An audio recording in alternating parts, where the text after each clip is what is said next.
Oh hey, what's going on everyone? I'm out here today planting my tomato plants. We've got this new beautiful trellis that we just created and I'm so excited to get these tomatoes in the ground. So I just wanted to bring you on a little journey and show you what I'm doing to plant my tomatoes this season.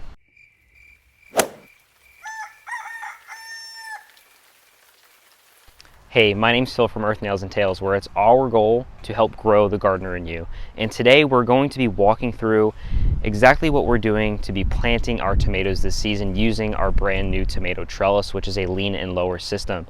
So I've got all of our tomatoes here of various varieties, and I'm just gonna walk you guys through exactly what I'm doing. And let's just hang back and have a good time and just talk about some delicious tomatoes. Now first off, we've got our trellis here using the lean and lower system. So we've got our nylon J-hooks, as you can see, hanging from the trellis, and they're spaced 1 foot apart following the square foot gardening system. And we're able to utilize this method because we are growing our tomatoes just so tall. These trellises are about 8 feet tall, so each tomato plant is going to have a lot of vertical space to grow. So we're not really worried about occupying too much ground space, as we're going to be trimming these tomatoes as they grow through their life.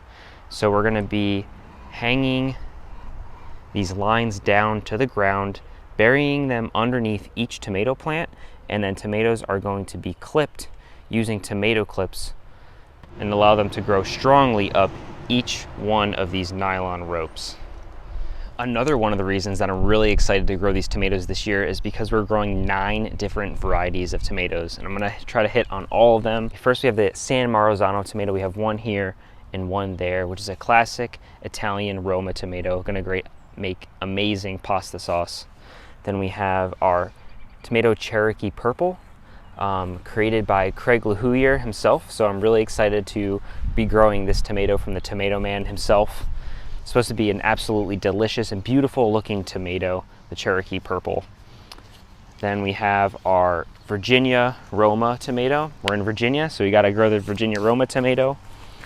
Then we have the Old Virginia as well, and 2 Amish paste tomatoes. So this row right here is going to be all of our larger size tomatoes. And then behind me, we're gonna be growing our cherry style tomatoes. So back here, again, we have we've basically got 2 tomato plants per variety. So we've got a tomato berry tomato. We have our white cherry tomatoes, tomato sun gold, gonna be beautiful, about 1 inch size yellow tomatoes.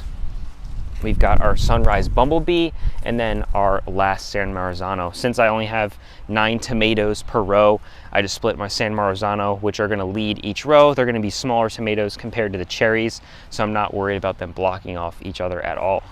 But as you see, I have them spaced about 1 foot apart, which looks really close. But once we get these trellises going, they're gonna be able to grow up this vertical trellis 8 feet tall. There's gonna be so much space. I'm not worried about it at all.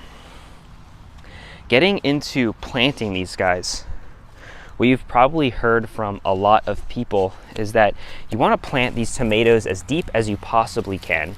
So what I'm going to do is cut off these bottom leaves here and leave this top few sun leaves to grow, and then we're going to bury as much of this stem as we possibly can, because all of these tiny little white hairs here, and you can even see at the bottom of the stem right here that these are starting to grow into roots.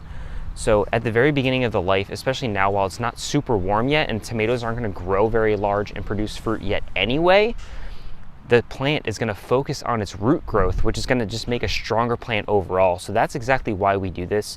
It's not necessary, but if you live in a cooler climate and the hotter parts of the summers aren't going to happen until later in the year, I would definitely recommend doing this step, because your tomato is just going to be so much stronger than if you did not take this step. Now, even before we start planting these plants, I just want to take a minute and talk about what I've already done to prepare these beds and prepare the tomatoes for success in growing this season. Back in the fall, I amended all of my garden beds with a mushroom compost, which is going to help add nutrition and biological life into the soil. And I like to add it in the fall because I can grow crops over the winter here, so it does refresh a lot of the beds before the fall and winter, but it also does help make my plants grow better in the spring.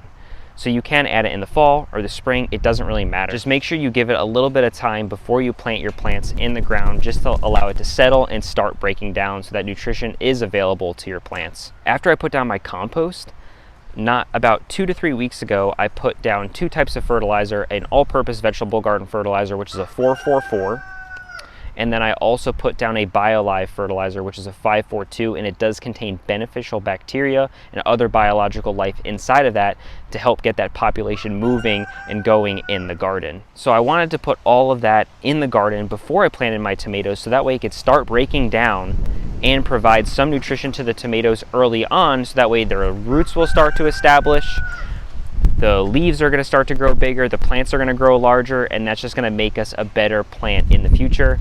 And with a better plant, we're going to get better fruit. So now that we've talked about all the preparation that went into getting this bed ready for the tomato plants, let's start planting. So we've got our lean and lower system here, and I've got my tomato plants, as I said, spaced about 1 foot apart, and I want to make sure that I'm keeping that spacing. So I'm just pulling this string down, and what I'm going to do is bury the string underneath the tomato plant. So I do have some extra here, and that's going to make sure that the string stays nice and tight, because we don't want the string to move too much. We want it to be taut, but we also do want it to give it some place. That way the tomato learns to move in the wind. It's going to help make the stem here stronger. So the first thing that I'm going to do is dig my hole just with my hand. And what we're going to do with our tomato plant is break off these bottom leaves. So this is going to help our tomato plant grow stronger. I'm going to see as deep as I can get it, and I think that's about good right there. So I'm going to leave this leaf right here, which is not that close to the soil, but I'm going to try to get it as deep as I can. And then what I'm going to do is add some additional amendments. And first, I'm going to add some mycorrhizae and some worm compost. So this is our homemade worm compost. Came out absolutely amazing. We've been growing it in our sub pod, and I'm just going to sprinkle a little bit of this into each one of the holes. A little goes a long way. I'm going to do that, and then I'm going to take our mycorrhizae, which is going to help form strong connections between the soil life as well as from plant to plant.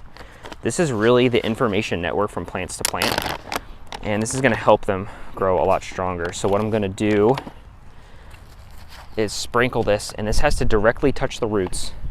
So I'm going to do my best to just apply this around our roots here. And this is going to really help kickstart that root development for these tomatoes.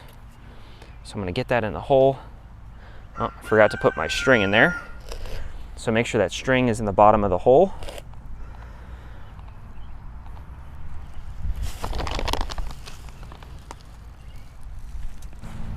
Get it as tight as we can.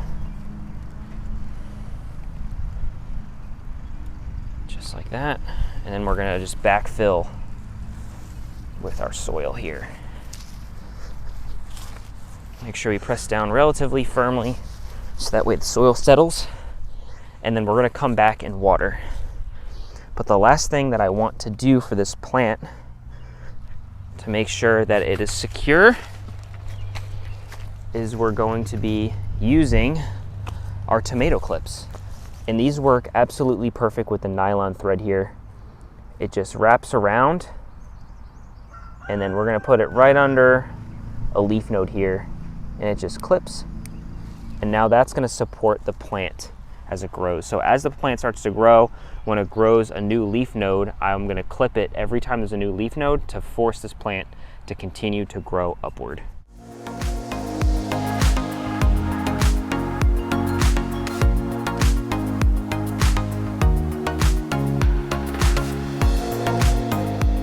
So now that we have all of our tomatoes in the ground, the next thing we're going to do is give them a healthy dose of a fish and seaweed emulsion.